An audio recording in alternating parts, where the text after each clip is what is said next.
This is what entering the stage would look like. Oh yeah, get out of my way, plebs. Oh, I've ruined your picture. Wow, the echo is mental.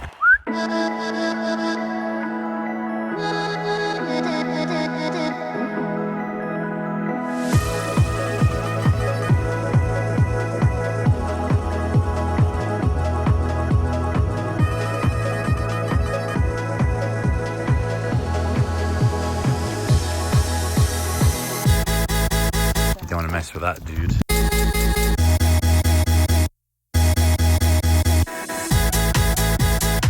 Emperor Trajan restaurant.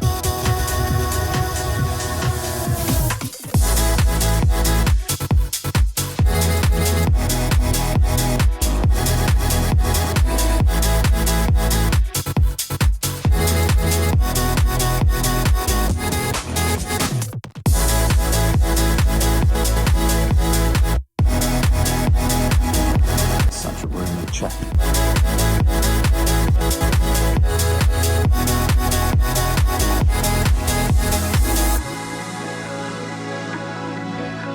These are the backstage corridors. Like, you don't see any of these in the world. They're like all gone. It's always the facade, which is there, and then there's just nothing on the other side. There's the amphitheater outside. So this is very unique. Amazing. Yalla. So this flag is interesting to see because this is the flag of the opposition. You can see it on the left and my right side as well. And it's still painted here in Bosra. What's this horse doing? It's going mental. Or it's just having a great time. Look at the kiddos. Whey!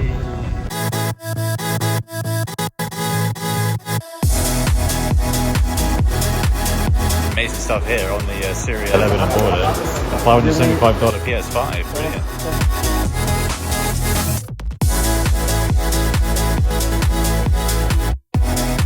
Syrian Arab Republic. Merchants. That's his face. Oh, yeah.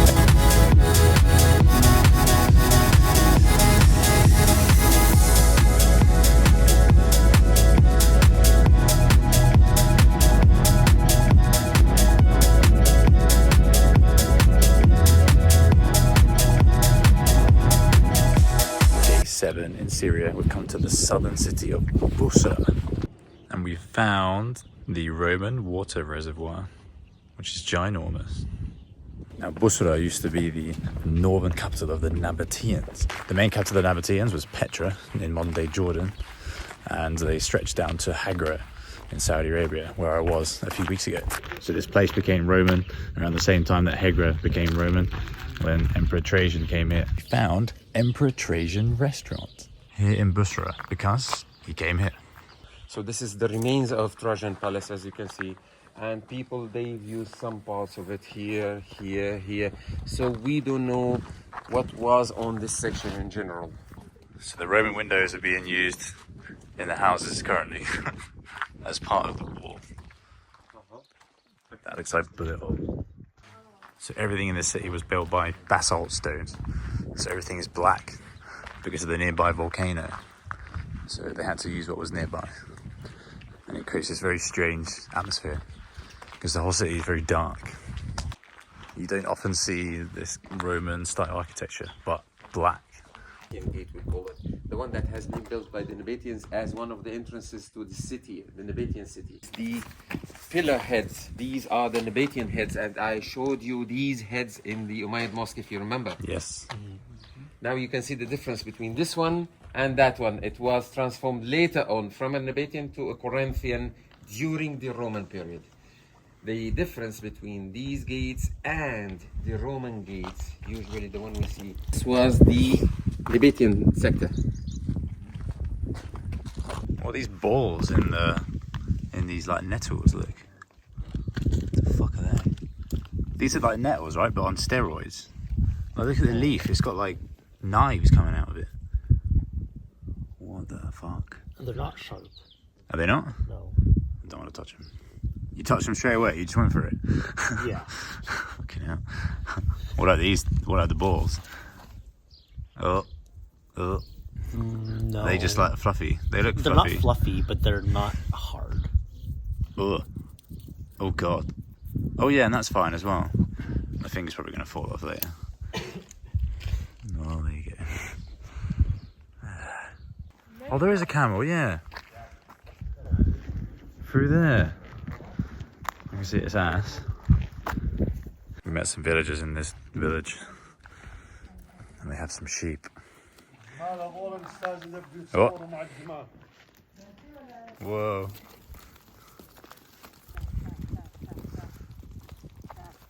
Oh, look at that ram in the middle. That's massive. You don't want to mess with that, dude. Wow. Bye-bye. Well, they're the occupants of this city now.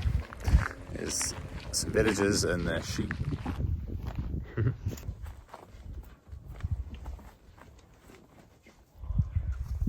So this is the remains of the Byzantine Sergius and Bacchus Cathedral Church, and the bricks used for this, or the stone used for this, was all taken to Istanbul or Constantinople at the time and used to build the Hagia Sophia under the Byzantines.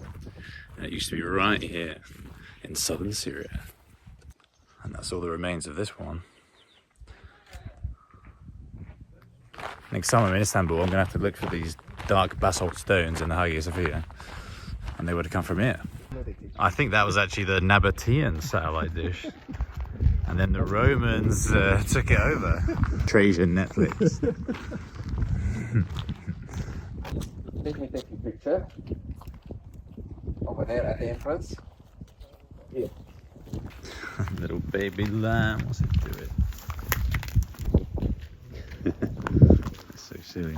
So this flag is interesting to see because this is the flag of the opposition. You can see it on the left and my right side as well. And it's still painted here in Bosra. And next to the flag it says leave. And that leave applies to the current president and the one who's been in power for over 20 years. I'm very surprised to see the flag anywhere here at all. Nothing. Exactly. 7 layers they've used to build these roads, and it was connected. You know the slogan that says all roads leads to Rome. Yeah. That's it. This is another amazing, unique Roman city because it's black basalt, volcanic rock everywhere, black pillars and columns and stuff. There's a mosque there as well, built around 700 AD, apparently the first mosque in Syria, which is still running. How good is this Roman road? Look at that. Black columns. Original road, looking good.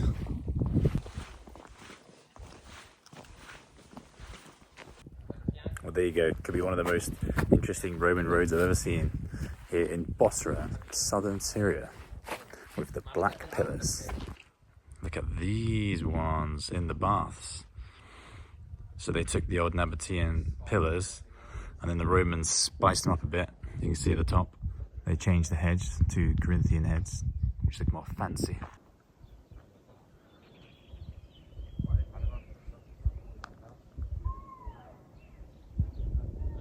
That door over there doesn't look very healthy. Oh my god.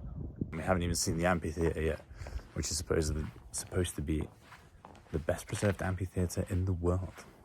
I think the Nabateans and the Romans are like the best empire power couple ever in existence. Oh, we got a kid photo shoot again. And there's the amphitheater in the background. There's a reason why there's like a moat and a wall and fortressy looking stuff outside the amphitheater, and that's because it is a fortress which was built around the amphitheater much later. Hello! Oh, look at this mosaic. Whoa, this is good. Well, this mosaic's like perfect. Wow. Oh, there's a hole there, probably a bullet hole. Nice. Look at that, you can see, look at double wall. This is mental, this place is huge. Whoa. Yeah, it's a citadel, it's not just a fortress.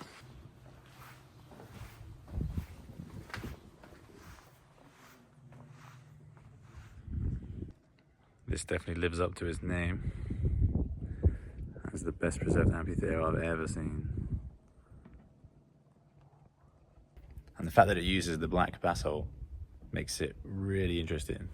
And there's a huge contrast between all the steps and the pillars at the back, between the sandstone, limestone pillars at the facade, which create an amazing contrast. What a place, look at that. South Syria. Even the sun shield pillars are mostly still there. All these decorative pillars on the side. All the entrances and the steps, I mean, that's a bit fucked, but most of them are pretty good. Some of these seats are still here and stuff. And there's also basically no one else here. There's just our group. This does compete with Aspendos in Turkey, in Antalya, which was the best preserved amphitheater I've seen up until now. I think it's a stiff competition between the two. I think it's a close one. Okay, now we gotta get down.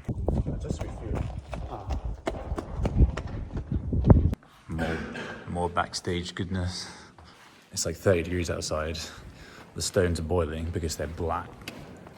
But inside here, it's very cool and very nice. No, I don't want any Roman coins. It's come to leave Syria. And we're now at the border. And we'll see how easy this goes. Yes, Syrian Arab Republic. With purchase. Real what is here? It's like a normal supermarket thing. Camping equipment. Suitcases, gym stuff. Mars. Yeah. Carb control. So usually you can't buy any of this stuff here because Syria is under sanctions. This is very surreal. This is right on the border and it's like the duty-free thing. There must be some loophole with the sanctions. That was really weird. That was super weird. Oh, here, okay, we catch his face. Oh yeah, let's take a selfie. We got a good selfie. That's an absolute banger. They're getting more selfies. A protein Mars bar was $12 US. It's windy now. $12 US for a Mars bar protein, whatever. PS5 was $575. And there was some other stuff in there which was all outrageously priced. A really nice pharmacy here.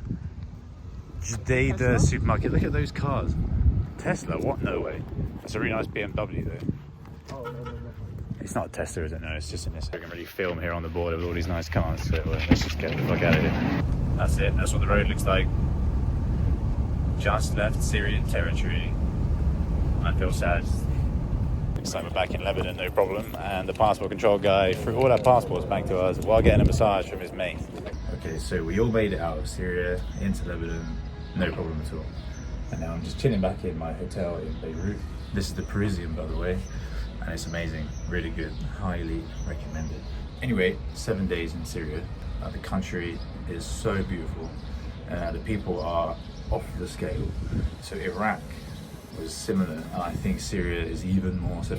So we were with a guide the whole time, and he was amazing, and he knew everything. You get a lot of thanks from people, everyday people, who are just so glad that you're there. It's a shame you couldn't go to the east of the country, so the east of the Euphrates River, which kind of cuts the country in half. There's endless amounts of history there and archaeological stuff. If you're interested in that stuff, then it's amazing. The Iranian embassy was bombed as we were there.